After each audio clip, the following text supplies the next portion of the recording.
against Vice President Duterte. The first 3 were filed before the House by private individuals and different groups on December 2, 4, and 19 in 2024.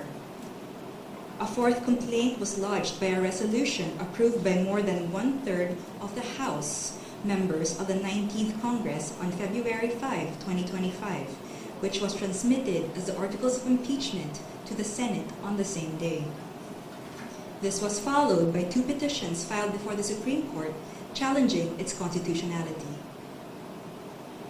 The Supreme Court decision written by Senior Associate Justice Marvic M.B.F. Leonen ruled that all legal issues involving impeachment proceedings are subject to judicial review, considering the nature of the offices and the institutions that are subject to impeachment, its effect on the independence of constitutional departments and organs, and its nature as a constitutional process.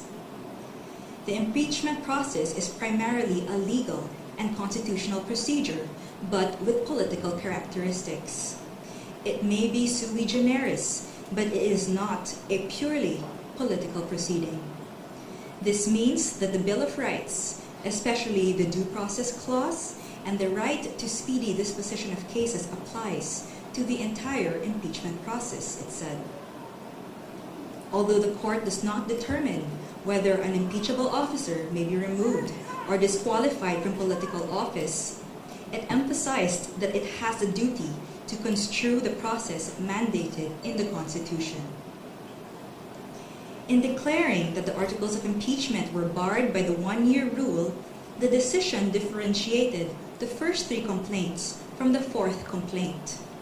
The first 3, it said, were filed under Article 11, Section 3, Paragraph 2 of the Constitution, which allows any citizen to file a verified complaint with an endorsement by any House member.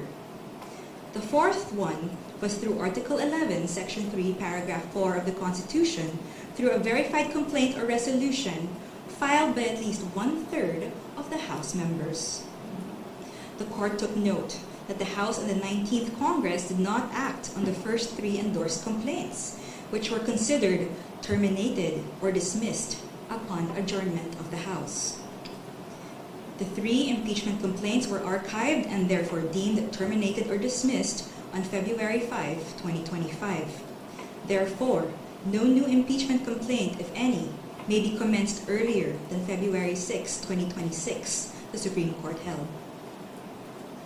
Under Article 11, Section 3, Paragraph 5 of the Constitution, no impeachment proceedings shall be initiated against the same official more than once within a period of 1 year.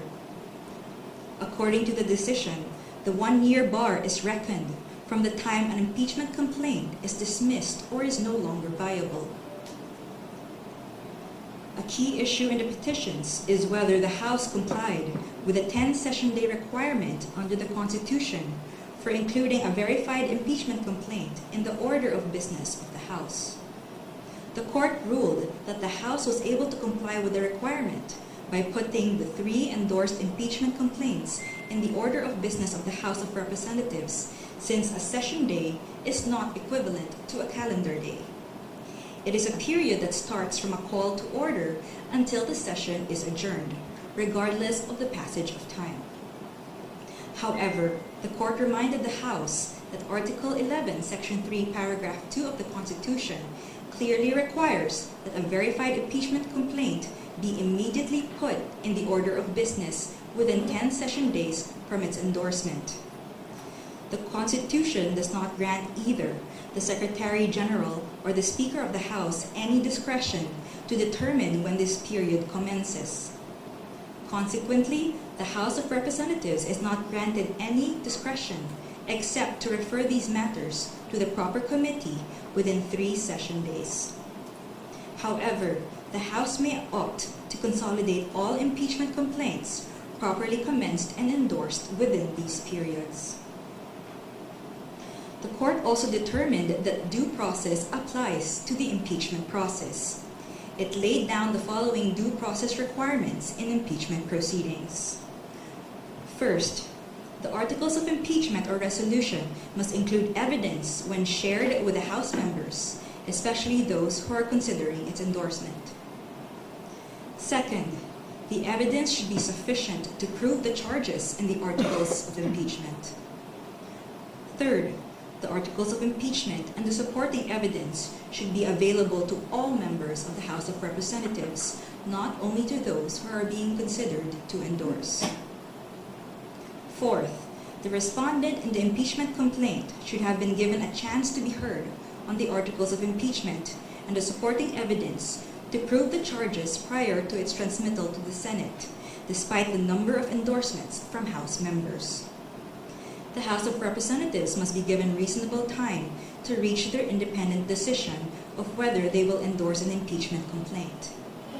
The court, however, has the power to review whether this period is sufficient, but petitioner, who invokes the court's power to review, should prove that officials failed to perform their duties properly.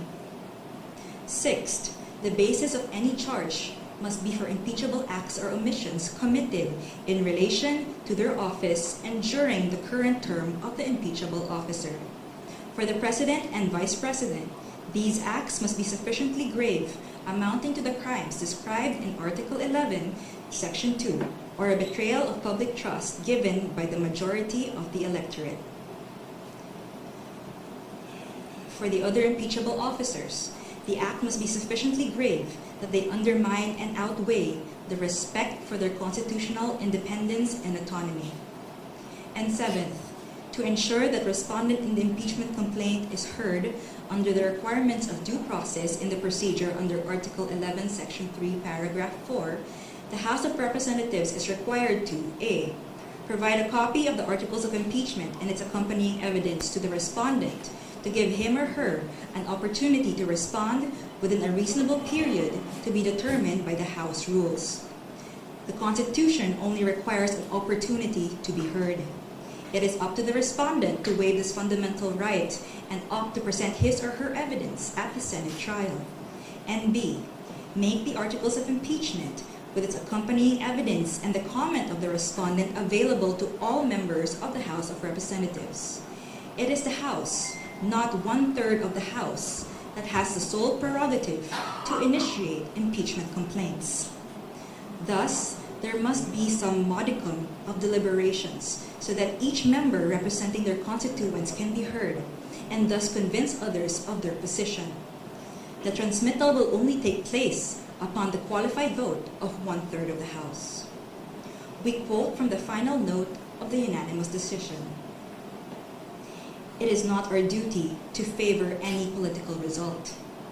Ours is to ensure that politics are framed within the rule of just law.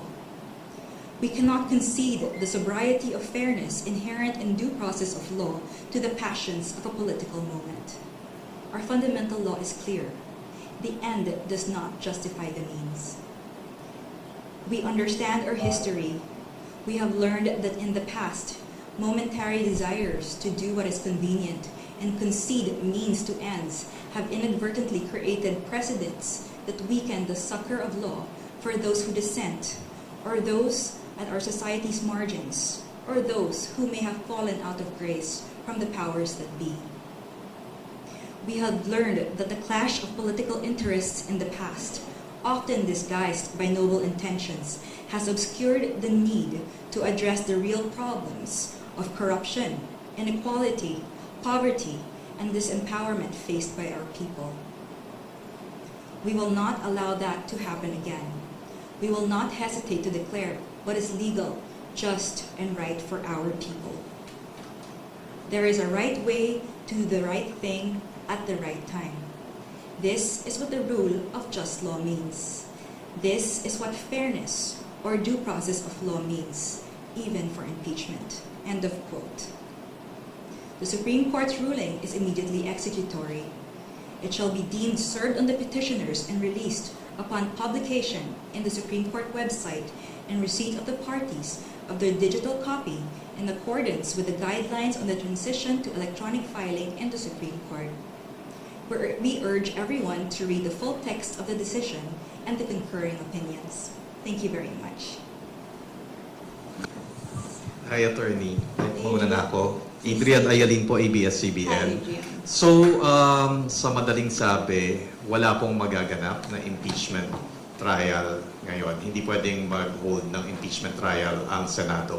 Well, the court said that the House complaint versus the VP is unconstitutional and null and void, and therefore the Senate did not acquire jurisdiction to convene as an impeachment court. Hanggang until February 6, 2026 na hindi pwede. The February 6, 2026, that's the due date. I mean, that's the date until when another complaint can be filed Okay. or initiated. And wala na pong pwedeng magawa ang House of Representatives, as you said, immediately executory. It's immediately executory, but they always have the option to file a motion for reconsideration. Thank you, Attorney. Attorney, Ben Punta po sa Philippine News Agency. To clarify lang, it was a unanimous decision. There was no division among the justices of how they ruled. It's a unanimous decision, although there were 2 justices who did not vote. May we know the 2 justices who did not vote? Yes, so that's Justice Benjamin Kagiwa, he inhibited, and there's Justice Maria Filomena Singh, who was on leave.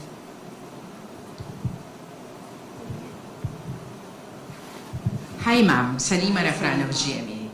Ma'am, para po mas maintindihan ng publiko, ano po yung naging dahilan ng Korte Suprema kung bakit nga po naging null and void ito nga pong articles of impeachment at hindi po dapat matuloy ito nga pong impeachment trial laban kay Vice President Sara Duterte?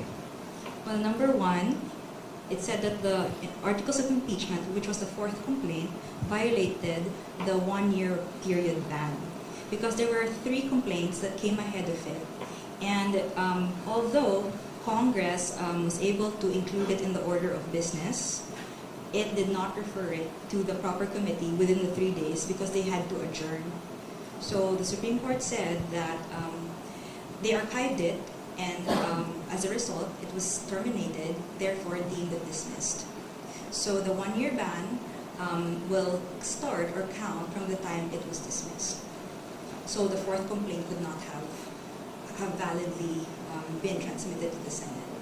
Tapos ma'am, meron din pong sinabi yung Korte tungkol po dun sa hindi nito ina-absuelto.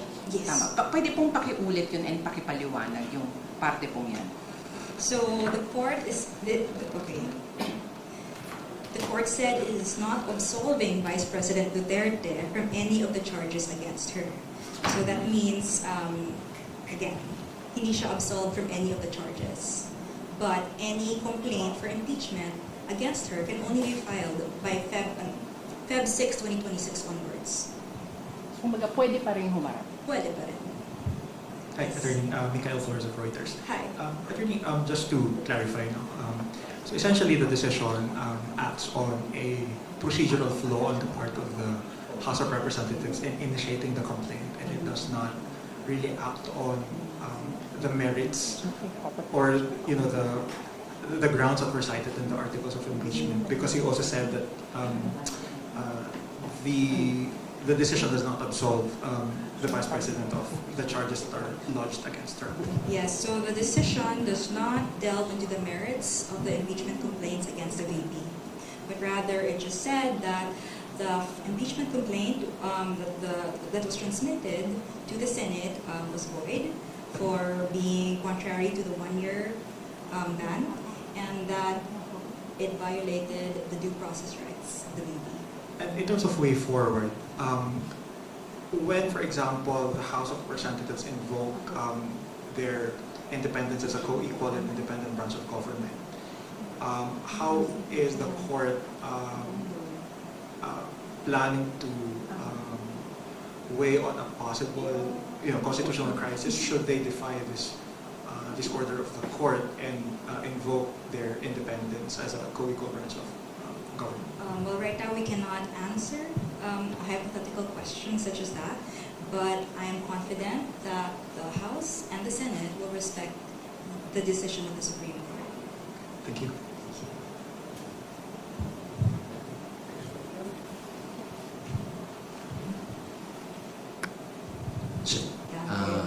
with your indulgence po sa tanong ko.